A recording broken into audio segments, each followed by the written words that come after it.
देखिए, बात controversial film तक तो ठीक थी, कई बार कंट्रोवर्शियल रिमार्क्स भी सामने आए अनुराग कश्यप के, लेकिन इस बार जो उनका लेटेस्ट विवाद है उसमें तो अनुराग कश्यप बुरी तरह फंस रहे हैं। ऐसा इसलिए कि इस बार तो उन्होंने हद कर दी है, पूरी की पूरी कम्युनिटी को टारगेट करते हुए इतनी अश्लील भाषा का इस्तेमाल किया है सोशल मीडिया पे, जो सिर्फ मैं आपको दिखा सकता हूं। मैं कुछ बोलूंगा नहीं, आपको दिखाऊंगा और आप पढ़िएगा कि क्या लिखा है अनुराग कश्यप ने। तो शुरू करते हैं कि कैसे एक यूजर को जवाब देते समय अनुराग कश्यप ने सारी मर्यादा क्रॉस की और एक कम्युनिटी को ही टारगेट पे ले लिया, जिसके बाद से अनुराग कश्यप के खिलाफ लोग भड़क गए। चलिए, सबसे पहले मैं आपको बताता हूं कि अनुराग कश्यप ने क्या कहा है। ये देखिए, ये मैं आपको रिप्लाई दिखा रहा हूं, उसके बाद बताऊंगा कि उन्होंने किस यूजर को रिप्लाई किया और उस यूजर ने क्या लिखा था, जिसके बदले में अनुराग कश्यप ने यह लिखा। देखिए, ये अनुराग कश्यप, इनकी सोशल मीडिया प्रोफाइल है। ये क्या लिख रहे हैं, ये यूजर हो गए। इनको जवाब देते हुए अनुराग कश्यप क्या लिख रहे हैं, ये देखिए, ब्राह्मण पे मैं कोई प्रॉब्लम। अब ये शब्द आप पढ़ लीजिए, ये अनुराग कश्यप लिख सकते हैं, मैं पढ़ नहीं सकता और मैं आपको बता नहीं सकता, लेकिन अनुराग कश्यप लिख सकते हैं। भाई इंडिपेंडेंट फिल्म मेकर हैं, क्रांतिकारी फिल्म मेकर हैं और उनकी फिल्मों ने समाज में बड़ा परिवर्तन लाया है, तो इसलिए अब उसी परिवर्तन को नया आयाम देते हुए अनुराग कश्यप। अच्छा, मैं यहां एक चीज साफ कर दूं अनुराग कश्यप के बारे में आगे बढ़ने से पहले, एक जीनियस फिल्म मेकर है। फिल्म मेकिंग की दुनिया में उनका नाम बहुत आला है, लेकिन जीनियस टर्न मैड जो कि राम गोपाल वर्मा के बारे में कहा जाता है और उन्हीं के साथ इन्होंने अपने करियर के शुरुआती दिनों में काम किया है, तो पूरे लक्षण राम गोपाल वर्मा के अनुराग कश्यप पर आ चुके हैं। अब मैं आपको बताता हूं उस यूजर ने क्या कहा, जिसके बाद अनुराग कश्यप भड़क गए। ये यूजर है, यूजर आईडी है किसी की, कोई XYZ पर्सन है। इन्होंने कहा कि ब्राह्मण तुम्हारे बाप हैं, जितना तुम्हारी उनसे सुलगेगी उतना तुम्हारी सुलगाएंगे। ठीक, अब जाहिर सी बात है, लड़ाई हो चुकी है, इन्होंने भी आपत्तिजनक भाषा का इस्तेमाल किया। अब अनुराग कश्यप पब्लिक फिगर है, वो क्या कहते हैं, ब्राह्मण पे मैं, इन्होंने भी गलत बात कही थी। सीधे किसी के पेरेंटहुड पे रिमार्क करना यह भी गलत है, घटिया बात इन्होंने भी कही थी।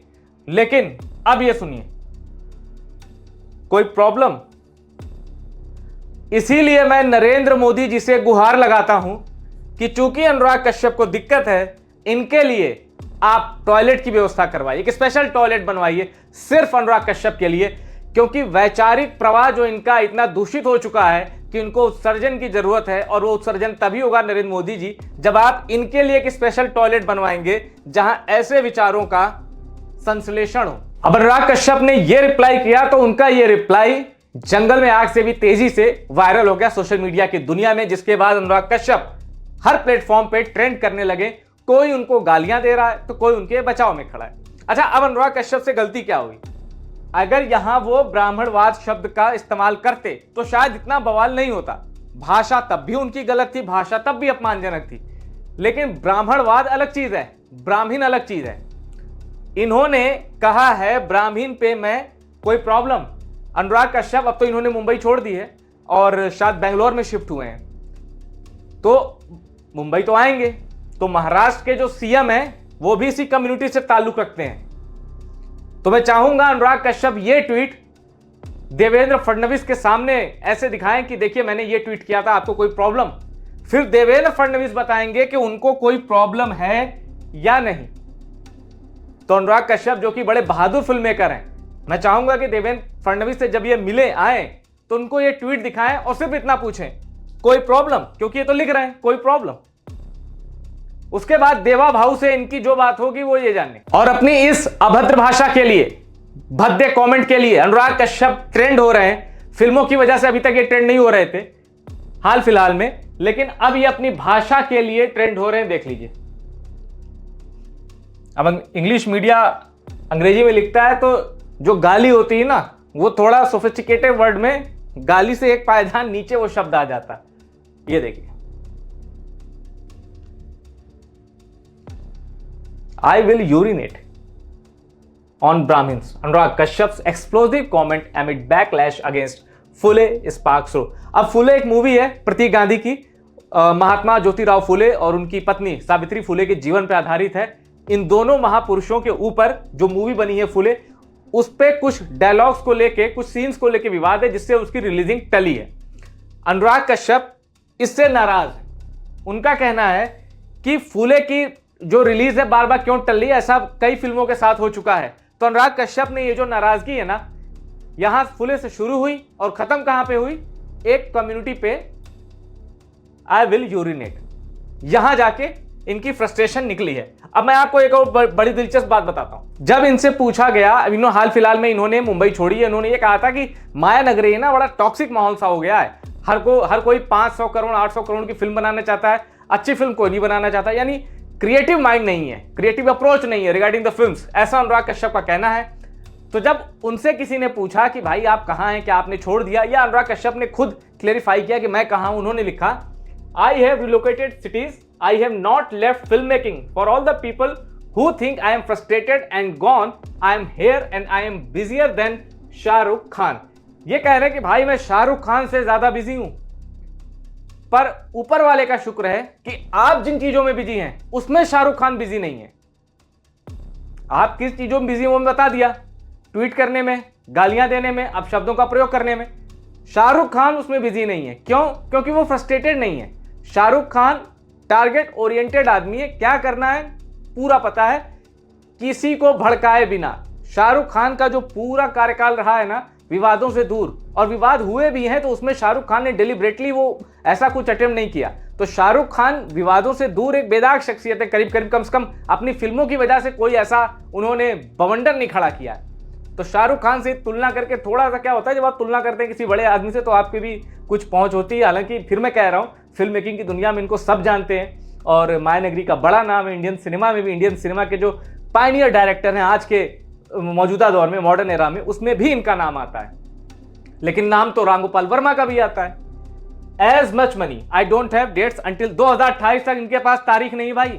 ये इतने बिजी हैं, 2028 तक इनके पास तारीख नहीं है। पर अगर कुछ ट्वीट, अगर आपको इनसे कुछ उल्टा सीधा करवाना हो, ये समय निकाल लेंगे। I have the longest IMDb and I am so employed that I say no to 3 projects a day.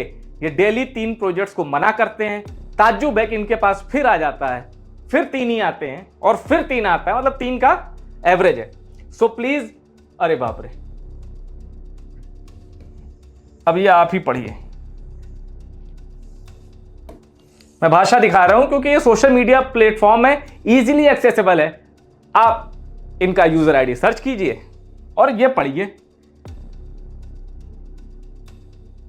क्योंकि मार्टिन स्कॉर्सेज़े और क्विंटन टोरेंटिनो उनके ये बड़े मुरीद हैं और वो भी वर्ल्ड लेवल के सिनेमा के जाने माने डायरेक्टर्स हैं।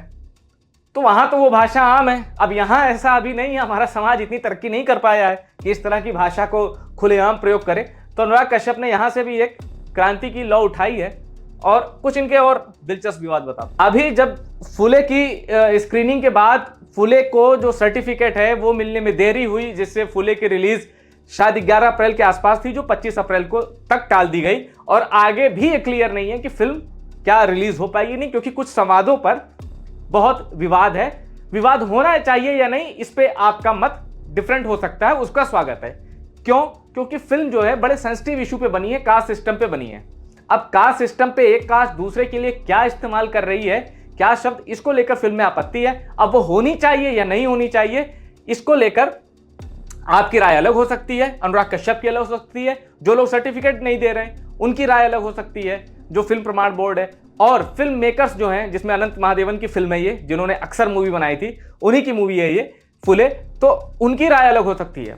पर इसके बीच एक अपील मैं कर दूं आपको कि ये मूवी जरूर देखनी चाहिए, क्योंकि सत्य शोधक समाज के जो संस्थापक थे ज्योतिराव फुले महात्मा और उनकी पत्नी सावित्रीबाई फुले, इनकी यात्रा जितनी इसमें संघर्ष है ना, उतनी इंस्पायरिंग है।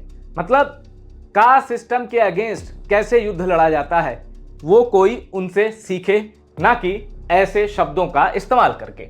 अब देखिए अनुराग कश्यप ने क्या लिखा है। धड़क 2 की स्क्रीनिंग में सेंसर बोर्ड ने बोला मोदी जी ने इंडिया में कास्ट सिस्टम खत्म कर दिया। उसी आधार पे संतोष भी इंडिया में रिलीज नहीं हुई। संतोष एक मूवी। अब ब्राह्मण को प्रॉब्लम है फुले से। भैया जब कास्ट सिस्टम ही नहीं है तो काहे का ब्राह्मण? कौन हो आपकी क्यों सुलग रही है? जब कास्ट सिस्टम था नहीं तो ज्योतिबा फुले और सावित्री बाई क्यों थे? या तो आपका ब्राह्मणिज्म एग्जिस्ट ही नहीं करता, क्योंकि मोदी जी जिनके हिसाब से इंडिया में कास्ट सिस्टम नहीं है, ये सब लोग मिलके सबको चूहिया बना रहे हो। अब वो चूहिया लिखना ही चाहते थे, इस पे भी मुझे डाउट है। क्यों डाउट है? क्योंकि आगे उन्होंने कईयों की गलतफहमी दूर की है। इंडिया में कास्टिज्म है या नहीं, लोग देख लीजिए, आ गए उसी भाषा पे। लोग नहीं हैं, आप ब्राह्मण लोग हो या फिर आपके बाप हैं जो ऊपर बैठे हैं, डिसाइड कर लो।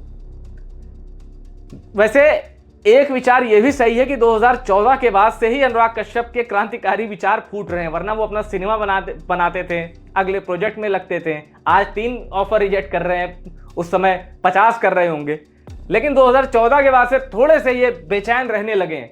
कभी करणी सेना ने जब पद्मावत को लेकर जो प्रोटेस्ट किया था, उसमें इन्होंने कहा था कि मुझे राजपूत होने पे शर्म आ रही है, और स्पाइनलेस कवर्स कहा था। और इसके बाद अब इनके टारगेट पर फुले मूवी के बहाने एक कम्युनिटी आ गई है। तो ये थी अनुराग कश्यप की सबसे लेटेस्ट कंट्रोवर्सी, जिसकी वजह से वो सोशल मीडिया में ट्रेंड भी हो रहे हैं। कुछ लोग उनके सपोर्ट में भी हैं तो कुछ लोग उनसे नाराज हैं।